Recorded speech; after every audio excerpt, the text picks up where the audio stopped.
Hi everyone, this is Divya Rathi from Venkateshwari School. In today's session for class 10th, chapter 8, How do organisms reproduce? Part 4, we will be studying about sexual reproduction in flowering plants, which include flower, the site of sexual reproduction in plants, pollination, its types, A. Cross-pollination and self-pollination, fertilization and the seed. Sexual reproduction in flowering plants. Flower, as we all know, is a site of sexual reproduction in plants. Flower is considered to be a modified shoot. A typical flower is composed of 4 distinct whorls: calyx, corolla, androecium, and gynoecium. Now let's study about each of them separately. Calyx. This is the outermost whorl of the flower. It is composed of green leaf-like structures called sepals, which protect the floral whorls. The second whorl is corolla. It is composed of colorful leaf-like structures called petals. Petals help to attract insects and birds for pollination. The third whorl is androecium. It is composed of stamens. Stamen is a male part of the flower. It is composed of anther and filament. It produces male gamete called pollen grains. Gynoecium, this whorl is in the center of the flower. It is composed of swollen base called ovary, a slender style standing upright on the ovary. It has a flat top called stigma. Ovules are inside the ovary.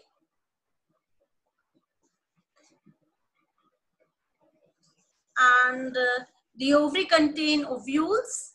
Each ovule has an egg cell, the female gamete. In the plant, fusion of male and female gametes takes place when pollen grains are transferred from anther to stigma of same or another flower. Now this is the TS of a flower showing different whorls and different parts. As you all can see in the diagram, there is pedicel, which is the stalk of the flower, the swollen part, which is known as thalamus. Then stigma style ovary is the female part of the flower called carpel. Then the stamen, the male part of the flower consisting of anther and filaments. The green leaf-like structure sepals, the colored petals,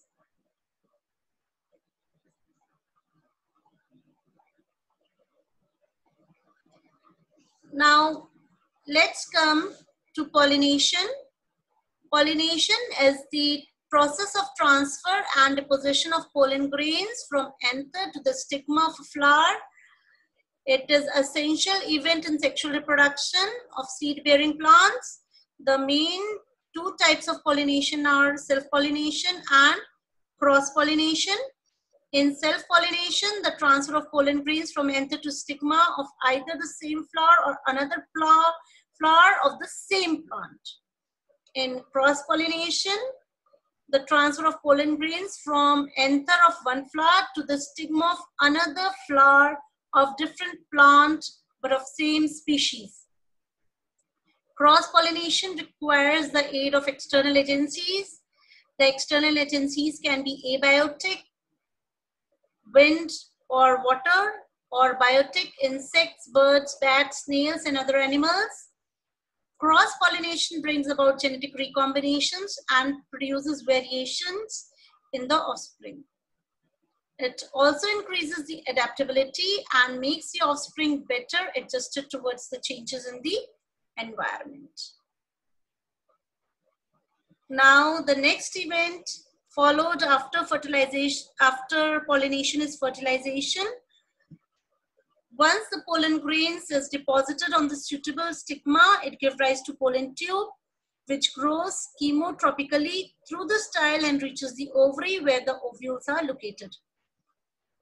The pollen tube normally enters the ovule through a small opening called micropyle inside the ovule. The pollen tube releases 2 male gametes into the embryo sac. The embryo sac of the ovule contains the egg. 1 male gamete fuses with the egg. The fusion of male gamete with the female gamete is called fertilization, which results in the formation of zygote. Zygote repeatedly divides by mitotic division to form embryo within the ovule. The other male gamete fuses with the 2 polar nuclei to form endosperm. This process is called profusion, as it forms a triploid endosperm 3N, which nourishes the growing embryo. Thus, inside the embryo sac, as fertilization occurs twice, it is called double fertilization. After fertilization, the ovule develops a tough coat and is gradually converted into a seed. The ovary grows rapidly and ripens to form the fruit. The petals, sepals, stamen, style, and stigma may fall off. Now, the structure of the seed. Seed contains the future plant or embryo, which develops into a seedling under appropriate condition. This process is called germination. Plumule develops into shoot, whereas radicle develops into root. Thank you.